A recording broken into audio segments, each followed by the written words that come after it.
இன்னைக்கு நம்ம சேனல்ல ஒரு easy and tasty mint chutney அதாவது புதினா சட்னி எப்படி செய்யலாம்னு பார்க்கலாம். இது வந்து தோசை, இட்லி, சாதத்துக்கு கூட இது சூப்பரா இருக்கும். ஸோ இது வந்து சிம்பிள் அண்ட் ஈஸியா பண்ணிடலாம். எப்படி பண்ணலாம்னு பார்க்கலாம் வாங்க.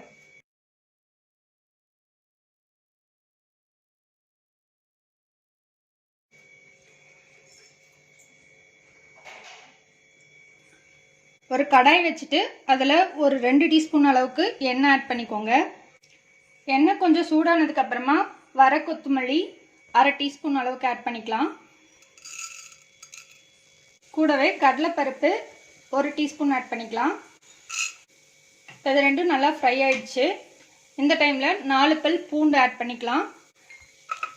3 வரமிளகா காரத்துக்காக ஆட் பண்ணிக்கலாம். இதை கொஞ்சம் ஃப்ரை பண்ணிக்கோங்க. இது எல்லாமே நல்லா ஃப்ரை ஆயிடுச்சு.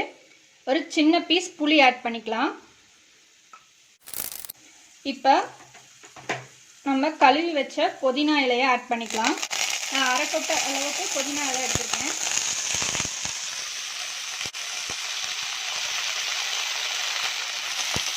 இப்போ இந்த புதினா இலைலாம் நல்லா சுருங்கி வதங்கி வரும். அது வரைக்கும் நல்லா வதக்கிக்கோங்க.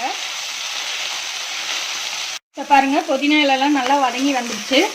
இந்த மாதிரி வந்ததுக்கப்புறமா நம்ம ஸ்டவ் ஆஃப் பண்ணிடலாம்.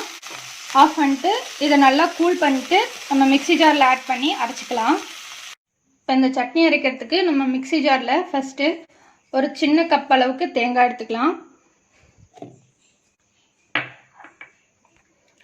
கூட 2 டேபிள் ஸ்பூன் அளவுக்கு பொட்டுக்கடலை, அது கூட நம்ம வதக்கி வச்ச புதினாவை ஆட் பண்ணிக்கலாம்.